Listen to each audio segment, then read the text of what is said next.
At the celebration banquet, my girlfriend attended with her first love. In the heat of the moment, the confused crowd asked them to kiss. Watching the video, which a friend forwarded to me and was now trending, I was strangely calm. I even found myself amused, leaving a comment below. After sneaking around for so many years, they finally dared to kiss openly. Congrats. Chapter 1. Last week was my dad's first birthday. After being discharged from the hospital, and I specifically invited Emma to join us for dinner.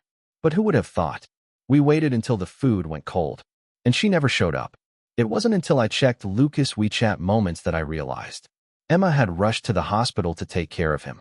For a mere sneeze, I confronted her, but she was indifferent. Your dad's fine now, and I'm not even part of your family. I would just be in the way. We gave each other the silent treatment for a few days. Yesterday, Emma sent me a text, asking me to attend her company's celebration banquet tomorrow. It was her subtle way of extending an olive branch. Over and over, we've quarreled and reconciled, all because of Lucas. This cycle has been the norm. Ever since Lucas returned to the country, the control of our relationship has always been in Emma's hands. Whether it's good or bad depends entirely on her mood, and her mood depends on Lucas. I've become just a pawn in the emotional game between them. But yesterday when I saw her message, I no longer felt any joy. All I felt was overwhelming exhaustion. I knew something significant had happened, but maybe it was a good thing for me. After all, I could finally take my heart back. Leaving it in the hands of someone who doesn't value it has been utterly draining. I replied calmly, "Got it," and went back to work. After all, I had been disappointed far too many times. After work today, I tidied myself up, but after some thought, I didn't bother changing into a suit. When I arrived at the banquet hotel, I was right on time. Without an invitation, I couldn't get in. Calling Emma yielded no response, and my messages went unanswered. I could only stand at the entrance, watching the elegantly dressed guests come and go, feeling like a fool left out in the cold. After the 10th unanswered call, I simply turned and left. The banquet was so crowded that it was impossible to get a cab. In the end, I decided to walk home. I hummed a tune as I strolled, taking in the scenery. It was actually quite peaceful. When I finally got home, I saw the video my friend had forwarded. In the video, a stunning couple, looking perfect together, shared a passionate kiss amidst the cheers of the crowd. The caption read, "The main stars of the banquet, Emma and her date." The video had already made its way to the trending section in the local area, and many people were commenting below, calling them a match made in heaven. Oddly enough, when I saw the video, my heart felt an eerie calmness. There was even a sense of relief that they were together. Otherwise, my recently resolved heart might have wavered again. I raised my hand to type a few words under the video, which were quickly buried under a flood of comments. Emma and her little lover can finally be open about it now. Respect and congrats. Chapter 2. After a shower, I went straight to bed. I didn't bother with the rumors circulating online, nor did I ask Emma why she didn't give me an invitation. None of it mattered to me anymore. In the middle of the night, half asleep, I heard Emma stumbling back drunk. Listening to her heavy footsteps for the first time, I didn't get up to help her, nor did I make her a bowl of hangover soup. Smelling the alcohol on her breath, I frowned. It turns out that, when I stopped seeing Emma through rose-colored glasses, she's actually quite irritating. For some reason, she didn't turn away for a long time. I pretended to roll over, leaving her behind. "Kevin, I want some hangover soup," she mumbled, complaining, but I stayed motionless in bed. No hangover soup was worth getting up for in the middle of the night anymore. I used to wait at home like a housewife, just so that when Emma returned, she'd see someone was waiting for her. But all I got in return was her cold indifference and disdain. Even that bowl of soup would often end up spilled on the floor. After one of our heated arguments, staining the carpet I carefully chose, she was always standing tall, watching my emotional outbursts with an air of superiority, then stabbing me in the heart. If I really had something with Lucas, why would I still be with you now? Eventually, she stopped explaining anything.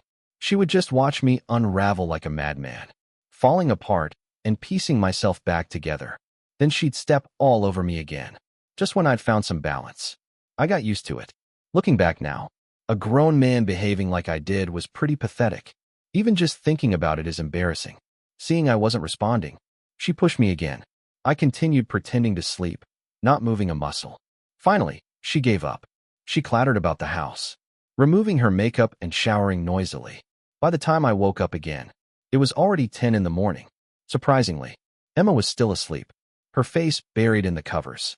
Strange. She wasn't out with Lucas today. After a simple brunch, I sat on the couch, rewatching the video from yesterday. I watched them kissing and dancing together on loop, at least 10 times, down to the details of the Rolex watch Lucas was wearing last night. The latest model. A gift from Emma. For no reason at all, just because she felt like giving it.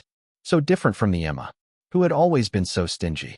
When it came to buying a gift for my dad, when he was in the hospital, at 1 p.m., Emma finally got up. She looked at the empty dining table, confused as to why I hadn't cooked for her as usual. "Why didn't you come yesterday?" she asked, scrolling through her phone beside me. "You didn't give me an invitation. They don't know me. How would I have gotten in?" I joked. Emma had worked her way up to vice president at her company, yet none of her colleagues knew who her boyfriend was. Some even thought she was a wealthy single woman. I used to get upset about it, but she always scolded me with a patronizing tone. "I go to work to make money, not to show off my relationship. Can you stop interfering with my work?" It wasn't until yesterday that I realized. It wasn't that. She didn't want to introduce her boyfriend. It's just that the title of boyfriend could only belong to Lucas. "Why didn't you call?" she asked. I smiled and gestured to her phone's missed calls. It was probably filled with my calls by now. "Well, since you didn't show up, I ran into Lucas and had him stand in for you." I nodded, saying nothing. I knew exactly what kind of person Lucas was. He did it on purpose. Great. After all, he's much better looking than me. A perfect fit to be your date. There was no argument. Emma widened her eyes as if she didn't recognize me. "Are you mad?" "I told you. Nothing's going on between us." I quickly responded.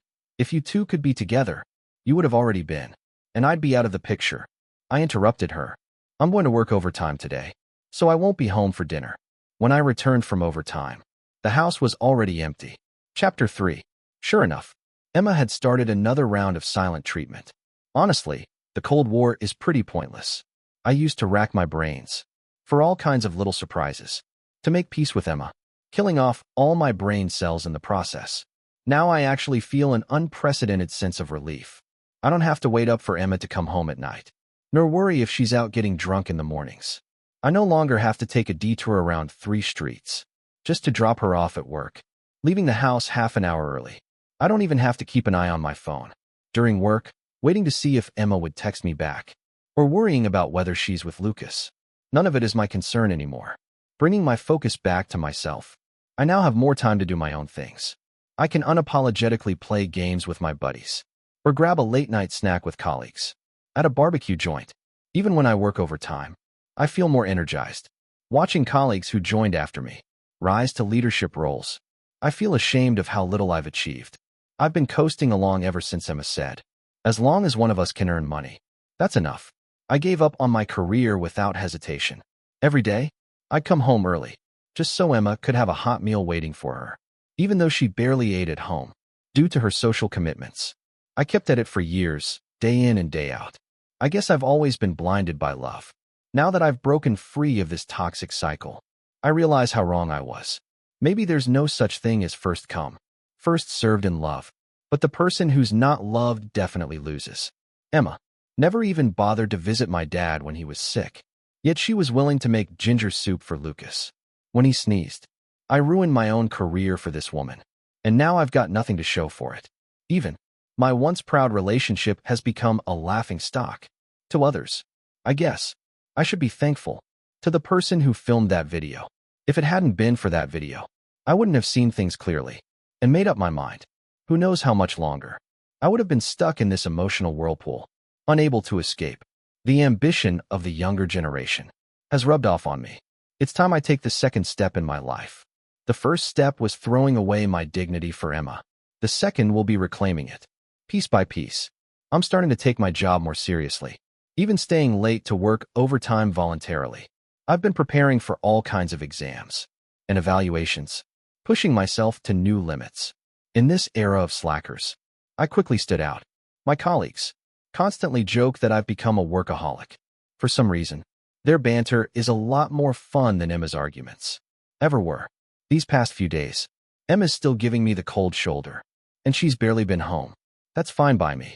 Otherwise, I wouldn't know how to explain my sudden workaholic transformation.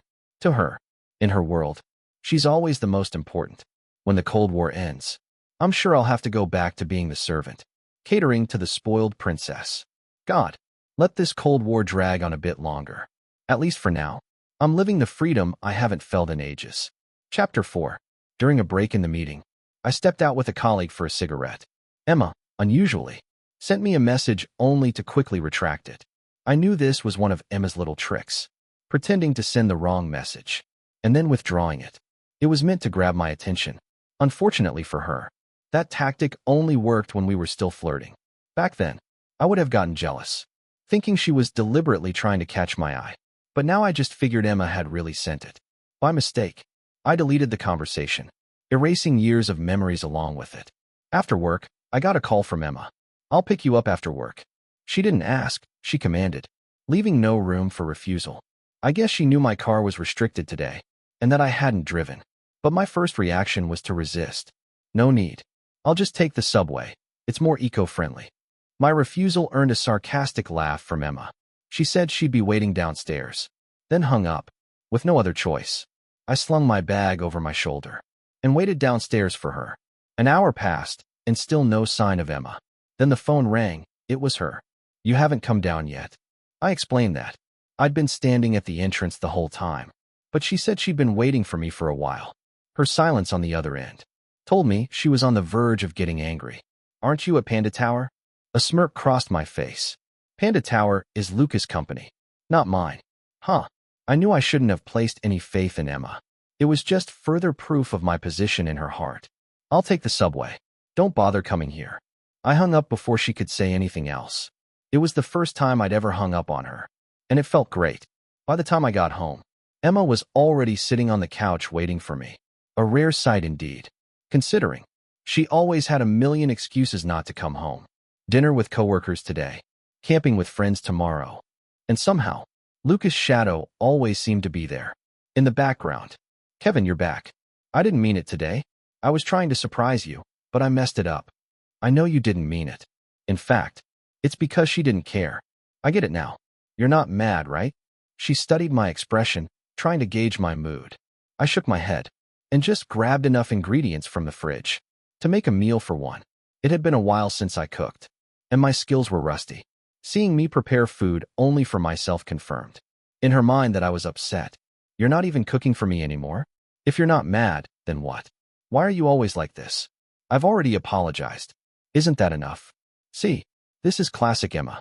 She's good at reading people, but never takes responsibility for her own actions. It's partly my fault. In the past, I would have gotten angry by now. I'd even dredge up old grievances and demand we settle them. And whenever that happened, she'd find my weak spot and hit me with the same line. "If Matthew and I could be together, we would have already, and you wouldn't matter." It's laughable how much I hate that line. "There's nothing else in the fridge. You'll just have to make do," I said. In truth, I couldn't be bothered to cook for her. Countless times, I'd made dinner and waited for her at home, reheating the food over and over. But she never showed. When I complained about her wasting food, she always brushed me off. "How much can a few dishes cost? Can you stop making a fuss over nothing?" Yeah, just like the food. My efforts were worthless to her. Chapter 5. I thought Emma would take the hint and leave me alone, or that she'd give me the silent treatment. For a while longer, I'd welcome that, honestly. But to my surprise, the next day at noon, she messaged me again. "I'll meet you at your office. I've got a meeting nearby and can give you a ride." Really? I glanced at my car parked in its spot. Does she know how expensive overnight parking is around here? I was about to refuse, but then I thought better of it. Maybe this would be a good opportunity to lay everything out and settle things with Emma once and for all, and it cleanly. And she could be with Lucas without any delay. After work, I headed downstairs with my bag.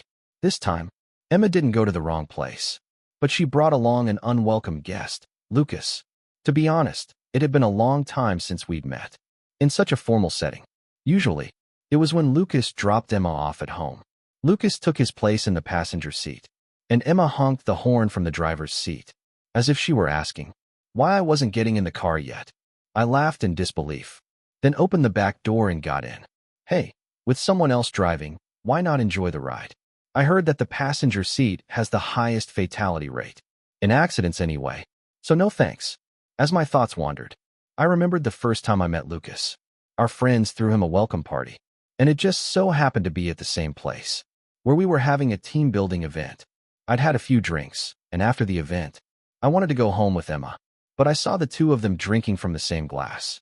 In response to our mutual friends' teasing, someone even asked Emma, "When are you going to break up with that guy standing right in front of you?" Lucas, with his typical calm and charming demeanor, just smiled at Emma. Emma didn't say anything. She just shook her head.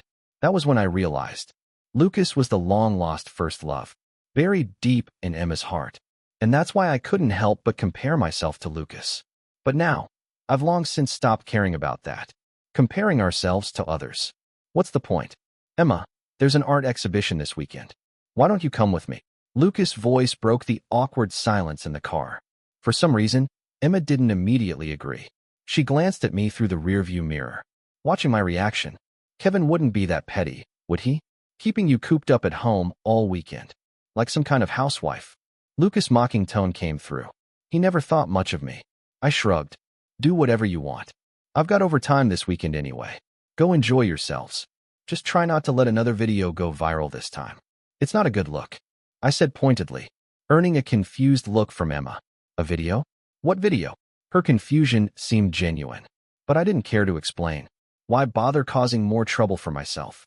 Lucas quickly shifted the conversation back to the art exhibit, and I knew this whole thing was part of his plan.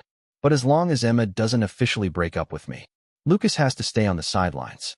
I had intended to clear things up today, but now, I found it amusing to let Lucas play the third wheel. For a bit longer, I stopped talking and focused on saving all the trending videos. From yesterday, they were solid evidence. Evidence of Emma's infidelity. Thinking of that, I couldn't help but feel a pang of regret. About the parking fees. Listening to the two of them chatting, I slowly drifted off to sleep. Chapter 6. When I woke up, we were already home. I stretched lazily and followed Emma upstairs. Silence hung between us, but I found comfort in it. You're working overtime this weekend? She suddenly asked, catching me off guard. Yeah, I replied. Going to the office to read counts as overtime, doesn't it? Today, I picked up some things with Lucas. I specifically came to pick you up after work. She hurriedly explained, but her words held no weight with me. Lucas' family isn't short of money. What could he possibly need Emma to buy for him? Maybe she's just playing the simp again, following him around like a loyal dog. As I thought about it, I chuckled. Haven't I been Emma's dog all along too? Only now, this dog has finally wised up. It's time to turn my back on her. I mumbled some half-hearted responses and prepared to shower and sleep. Later that night, Emma pressed herself against me, sending a shiver down my spine. But I didn't move. My heart was as calm as still water. The next day, to my surprise, Emma was downstairs again. Lucas and the others want to meet up today. They insisted I bring you along, she said. I glanced at her, speechless. While thinking about my expensive parking fees, I held back for a while, but finally I spoke. I'll drive. You lead the way. Just make sure to follow me. Okay, she urged, worried that I might back out. Why would I? Lucas was the one who sent me that video. He was also the one who encouraged Emma to break up with me. They all grew up together, childhood friends. Everyone thought Emma and Lucas were meant to be together, destined for each other. For reasons unknown, when Lucas left the country, Emma ended up dating me. Clueless fool. We've been together for years now, but since Lucas came back, the whole group has been hanging out, like they did when they were kids. Lucas has told me countless times about how great their relationship was, how their family supported it, how they were a perfect match.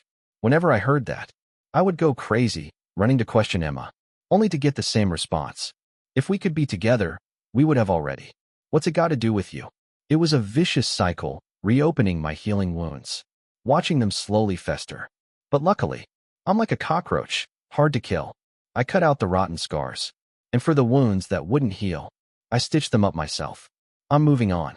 I accepted Emma's invitation.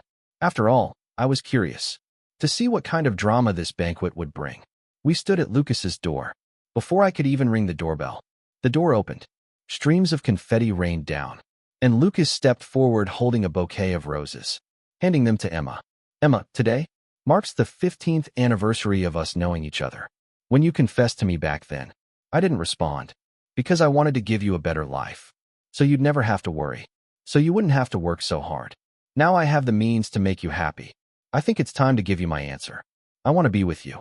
Their mutual friends cheered and egged them on. Without restraint, Lucas chimed in. Lucas gave up a high-paying job overseas and rushed back for Emma. Emma, it's time to get things back on track. We're all waiting for the wedding. The atmosphere was so harmonious that even I, the so-called official boyfriend, couldn't help but applaud. Clap, clap, clap. It was only then that people seemed to realize I was there, and the crowd fell silent. Except for Lucas, who was clearly drunk. Kevin, you've got the nerve to show up? If you're a real man, you'll be smart enough to give Emma back to Lucas. Haven't you figured it out yet after all these years?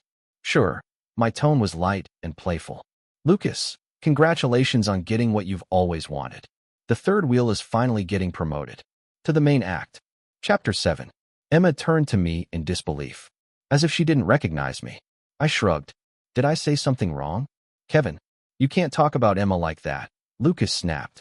Seeing that Emma hadn't responded, a flash of dissatisfaction crossed his face before he redirected his anger toward me. I'm just trying to give us closure for the past. You don't have to be so harsh. Closure? I wasn't sure what kind of closure. Involves forcing a confession in front of someone's boyfriend. Maybe this is just how rich people entertain themselves. People around us started taking sides, criticizing me, as if I shouldn't have been there in the first place. Enough. Emma tossed the flowers to Lucas and, with a blank expression, walked over to my side. Kevin is my boyfriend, and I'm the one who asked him to come. If you have any complaints, direct them at me. Wow. She suddenly remembered to stand up for me. Emma must be going through something, because in the past, whenever her friends made fun of me, she'd stand there like a victorious statue, watching me take the hits. If you asked her about it, she'd say, they're just friends. You're a man. What's a few words? Why take it so seriously? Now that I've lost all hope, she's decided to defend me. But it's too late. People often try to prove their place in someone's heart by testing their emotions. Again and again. The more emotional the reaction, the more important they feel their place is. Eventually, I realized Emma wasn't emotionally numb. She had simply channeled all her attention toward Lucas. Emma, don't get me wrong. I'm just trying to make up for what I couldn't do before. If you're upset, I'll apologize to Kevin on behalf of everyone. I'm sure Kevin won't hold a grudge, right? Lucas was smart, diffusing the situation by taking all the blame himself. A clever diversion. Emma's face showed hesitation as she glanced between me and the crowd around us. I won't hold a grudge. After all, I didn't say anything. When your kissing video went viral, it's just a confession. I'm not that petty. Don't worry, I said casually. A video? What video? Emma was still confused, but the mention of the kiss seemed to jog her memory. I pulled up the video on my phone. To be honest, it was Lucas who sent it to me. Otherwise, I wouldn't have known. As I showed the trending video of them kissing, Emma's face flushed, alternating between pale and red. Love doesn't disappear in an instant. Humiliating Emma in front of a crowd wasn't my intention, so I chose to walk away. Sitting in my car, memories of me and Emma flooded my mind. It felt like everything evaporated. With today's confrontation, my phone kept ringing, but I silenced it and drove home, to my home. My dad has been out of the hospital for a while now, and I still haven't visited him. As for Emma and me, we'll talk once she's calmed down. By the next time I see her, she might already be Lucas's girlfriend. Chapter 8. As soon as I stepped out of the house in the morning, I saw Emma waiting downstairs. The rising sun cast a soft glow on her delicate face, even making her weariness seem perfectly aligned with the scene. Kevin, you're finally out. Seeing me, she hurried to match my steps. You weren't answering my calls, and you haven't been home. I didn't know how else to reach you. I don't even have your parents' phone numbers. I've been waiting for you. That's right. 5 years together with Emma, and she still didn't have my parents' contact info. She hesitated to even visit my dad in the hospital. Yet, she never forgot to send gifts to Lucas's parents. For every holiday, I had originally planned to use this chance to introduce her to my parents, but now it seemed unnecessary. Seeing my silence, she anxiously added, I really don't know how that video got out. I've already contacted the uploader to get it taken down. We were just playing a game back then, and I didn't want to embarrass Lucas in front of everyone. This was my fault. I swear it won't happen again. Kevin, it won't happen again. Emma had said that many times. After getting drunk with Lucas, after spending a night together because I couldn't reach her, after staying over at Lucas's place to take care of him, she would always snap. I told you it won't happen again. What more do you want? She was the one who kept making promises, only to break them. I'll stay at my place for now. Let's both take some time to think things over. Ignoring her hollow promises, I got in the car and drove to work. During lunch, Emma sent me a message but quickly retracted it. For some reason, this time she sent a picture right after. It was a travel plan she had made. I replied with a question mark, not understanding her intent. Was she really showing me her travel plans with Lucas? You said you've always wanted to visit the capital, right? I've made all the arrangements. Let's go together. We had talked about going on a trip so many times. I had worried she was too busy, so I made all the plans. All she had to do was follow me. Every time, she'd say she was too busy. Busy having dinners with Lucas. Busy stargazing with Lucas. Busy attending events with Lucas. There was never time to travel with me. Too bad I deleted our previous chats. Otherwise, I could have revisited the countless times. I played the fool. Usually, my long messages would only get brief replies. Sometimes it was just me talking to myself. At first, I'd tell myself she was just busy with work and didn't have time for me. Eventually, I got used to it, even treating our chat as her daily reminder to not forget to eat. In love, the one who loves more is the one who loses. But I liked her, so what could I do? Now I realize that sometimes the best outcome between people is to not disturb each other. I casually skimmed through her travel itinerary and set it aside. She hadn't even remembered that I'm allergic to chicken, and yet she had enthusiastically highlighted the first roasted chicken in the capital. Chapter 9. The weekend finally arrived. My colleagues had been pestering me to treat them, celebrating my promotion to team leader. I grinned and, with a wave of my hand, declared that today's bill was on me. I must admit, not planning for a wedding has really loosened up my spending. I used to live so frugally, saving every penny to marry Emma. Even when coworkers wanted to split a coffee, they'd automatically skip asking me, knowing I'd refuse. After a while, they stopped inviting me to group activities altogether. Meanwhile, Emma spent money like water, all for Lucas's happiness. Luxury watches, high-end goods. She'd buy them without blinking. She even dipped into our house savings. Without hesitation, I tried to advise her to be more mindful of her spending, but she'd snap back. Most of that money was earned by me anyway. I can always earn it back later. Eventually, I stopped bringing it up. Now I'm genuinely grateful that I have time for myself again. With arms around each other's shoulders, we headed to a barbecue joint, which was apparently our company's hidden gem. Big portions, great flavor, and affordable. Just as I was raising my glass to celebrate, Emma called. Kevin, are you coming home tonight? I bought a bunch of your favorite dishes. It's been so long since we've had dinner together. I thought about Emma's disastrous cooking skills. If we ate, I'd probably have to do the cooking myself. No need. You eat by yourself. I'm eating out. I replied. Just then, one of my female colleagues shouted for everyone to raise a toast to me. Emma's voice suddenly grew sharp. Who's that? Why are there women's voices? I sighed. I'm at a dinner. Isn't it normal to have female coworkers? Don't be so paranoid. Every time I found out Emma was with Lucas, she would say the same. We're just hanging out with a group. It's perfectly normal for there to be guys. Don't be so paranoid. Now I finally had the chance to throw that line back at her. After hanging up, I went back to enjoying the food. I have to admit, the grilled skewers at this place were delicious. Throughout the evening, Emma sent me a few messages, saying she was worried about me, driving home after drinking, and offering to come pick me up. I ignored her and made plans with my colleagues for another round. When I didn't reply, she called again, determined not to give up until I answered. What's your deal, princess? I'm worried about you. Just give me a chance to apologize, okay? She paused before finally getting the words out. Hearing an apology from Emma was like seeing a different person entirely.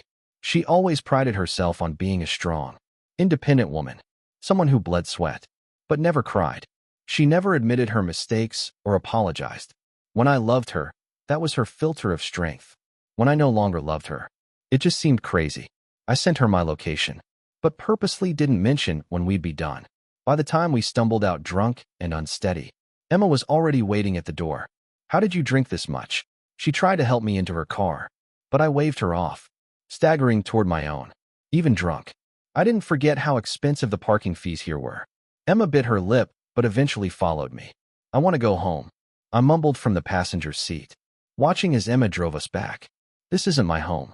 I want to go to my own house." When we got to her place, I refused to go upstairs, insisting on going back to my parents' house. That sneaky woman. She tricked me. She had ulterior motives. Emma, now unusually gentle, helped me upstairs and put me to bed. Before leaving, she pressed a soft kiss to my forehead. I opened my eyes, fully alert, touching the spot where her kiss had landed.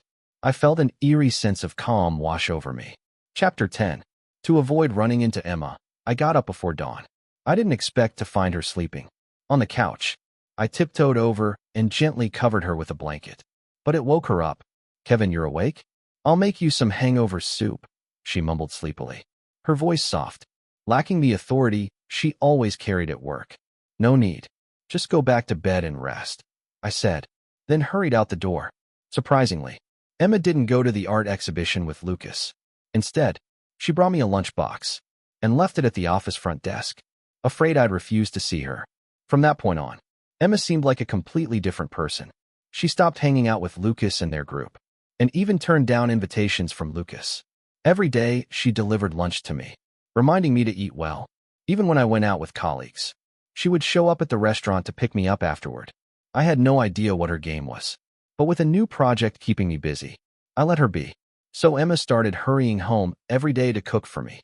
Some of her friends messaged her, teasing that she must be preparing to settle down with Lucas and become a housewife. I happened to be sitting next to her when she received one of those messages. The voice note played loud and clear. Emma fumbled to close the message, but accidentally turned up the volume instead. Expressionless, I sat next to her, reviewing a work proposal, feeling utterly calm inside. I wasn't going to foolishly open my heart again, just because of Emma's sudden change. And I was right not to. I overheard her messaging back, and she even posted a picture of us together. In her moments, noticing my frown, she hurried to show me her post, thinking that I was upset about it. Truth was, I was only frowning because of a minor mistake in the proposal.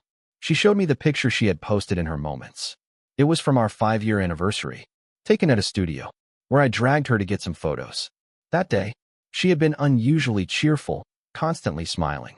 I had thought it was because she was excited about my proposal plan. It wasn't until later that I realized it was because she'd received a message from Lucas, telling her that her first love was about to return to the country. Thinking back now, that happiness was real, but beautiful moments are fleeting, and 5 years passed in the blink of an eye. The company just called me in for overtime. "You'll have to eat alone," I said.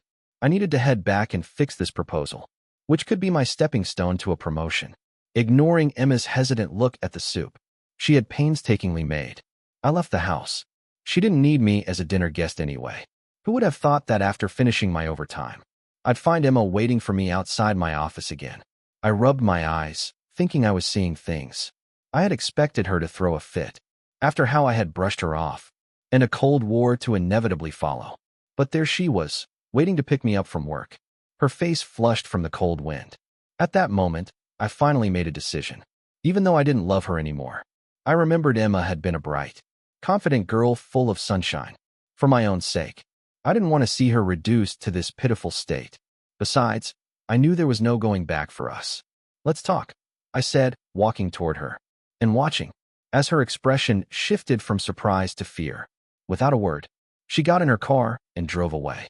I scratched my head and decided to head to my parents' house instead. We both knew there was an insurmountable gap between us. Dragging things out wouldn't fix anything. Chapter 11. I didn't expect Emma to be this patient. To avoid me bringing up a breakup, she initiated another Cold War. This time, neither of us was willing to back down. Just when I was stewing in my own thoughts, my dad called me into his room to talk. Life isn't all about love.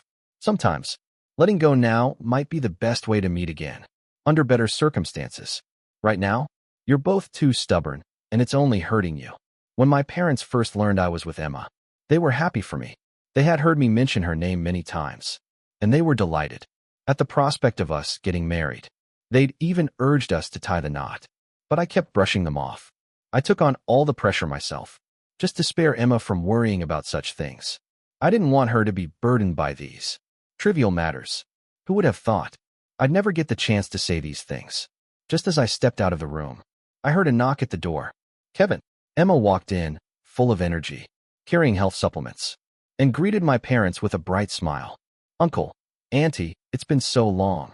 I've been busy lately, so I haven't had time to visit. I heard Uncle's recovery has been going well, so I came by to check on him. My parents looked at her in surprise, then glanced at me. They soon excused themselves, leaving us alone in the room with just the two of us. I dropped my polite demeanor. Emma, don't you think it's a bit inappropriate to show up unannounced? Uncle's been sick. I came to check on him. Is that so wrong? My dad's already recovered. Now you remember to come see him. Where were you when I asked you to visit earlier? I was busy then, but as soon as I had time. Good. Since you're here, let's have a proper talk. We went to a cafe near the house, and I stopped her from ordering anything. Let's get this over with quickly. I need to head back to work. Don't you think the way we've been interacting is a bit off? No man can stand his girlfriend being so close with another guy, not to mention even more inappropriate behavior. Ignoring Emma's attempts to explain, I really did love you back then, but you shouldn't have taken my love for granted. I'm only human. I get tired too. I sighed, debating whether to keep talking. Emma just sat there quietly crying. I know I've been selfish, Kevin. I admit that when Lucas first came back, I was confused, but over time, I've realized that you're the one I truly love. I've told them all that I'm your girlfriend now, and I told Lucas we won't be hanging out anymore. Can you please give me another chance? I'll change until you love me again, okay? Pray. You still don't get it, do you? The problem between us isn't just Lucas. It's that you crossed a line without even realizing it. You gave him your heart. I never saw any of the special affection that a girlfriend should have for her boyfriend. If I had a childhood friend and constantly catered to her, would you be happy? And the most painful thing for me was when my dad got sick and wanted to see you, but you ran off to take care of Lucas. Did he really need your care? Or were you just avoiding meeting my parents? We should have ended this a long time ago. With that, I left the cafe. As I looked through the car window, I saw Emma sitting there quietly, the sunlight highlighting the tear stains on her face. Maybe this was the first time she had ever cried for me. Chapter 12. I have many memories of Emma crying. Like a little hamster, she would bury her head in the blankets and silently shed tears. If she stayed that way for more than 5 minutes, there was no doubt she was crying. There were many reasons for her tears: failing an exam, frustrations at work, feeling homesick, or perhaps it was thoughts of her unrequited love that never came to fruition. She cried after meeting Lucas, too. But those were tears of joy, the kind of happiness where it felt like everything was solved just by having her first love by her side. When I stood next to Emma, I used to think, as long as I'm here, I'll never let her shed a single tear for me in this lifetime. In the end, I broke that promise. After talking things through with Emma, I deleted all my connections with Lucas and the others. They were friends I had only gotten to know for Emma's sake, and they never acknowledged me anyway. Finally, I got back on track. My busy schedule kept my mind from wandering to all those messy thoughts. Each day I worked, studied, and spent time talking to my parents. When I got home, there was a strange sense of peace in my life. Emma never reached out to me again, nor did she update her social media. That was for the best. If I saw her again, I might be reminded of my pitiful past as her simp, which I'd rather not relive. Just as I thought, my days would continue passing quietly. I ran into her at the hospital. I was there with my dad for a follow-up. When I spotted her, looking around at the entrance, I wanted to pretend I hadn't seen her, but her eyes lit up when she saw me, and she jogged over. Kevin, Uncle, what a coincidence. She greeted us, and naturally took the medical file from my hands. Was the checkup smooth?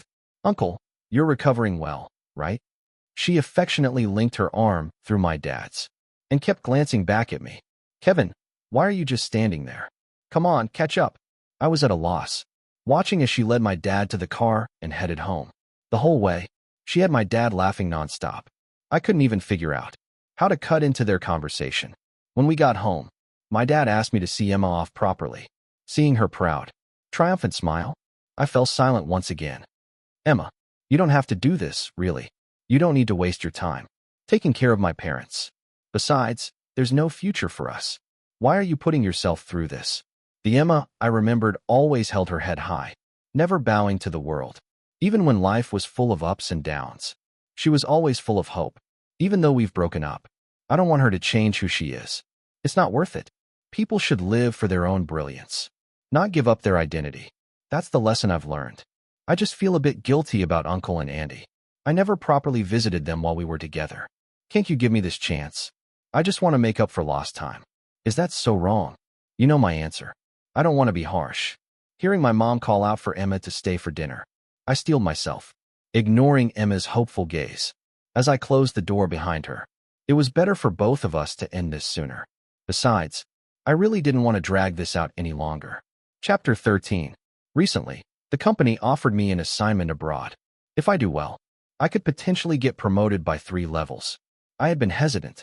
My parents are here, and I didn't want to leave them, especially with my dad getting older. But today, I realized I have no choice but to go. Part of it is to avoid Emma, but I also want to challenge myself. After all, I've been in a slump for too long. It's time to get my life back on track. As always, my family supported my decision to explore new opportunities. So on a quiet afternoon, I packed my bags and left home. Aside from my parents, I didn't tell anyone. Emma, too, stopped contacting me. But somehow, she kept popping up in conversations with my parents. Emma came by to clean the house today. Emma took your dad to his hospital checkup yesterday. Or, Emma's learned how to cook now. She made a whole table of your favorite dishes for us. I was grateful for everything she did for my parents. But I never reached out to her. There was no trace of Lucas or his friends in her WeChat moments anymore. Just pictures of her flower arranging and cooking. But it didn't matter. I would never fall for her again. I used to learn how to cook dishes she liked, pestering my mom for tips. I would get up early to go to the flower market, just to buy her the best bouquet. But once we broke up, it meant the end. A year passed in the blink of an eye. I video called my parents and told them I'd met someone here, and I'd bring her home for New Year's. My parents stiffened for a moment, then smiled and agreed. From the corner of the screen, I spotted the edge of Emma's dress. She was wearing the long dress I loved when we first met. I smiled and ended the call. Looks like my parents will soon return to enjoying their time together. As for a girlfriend, maybe I'll just rent one online when the time comes.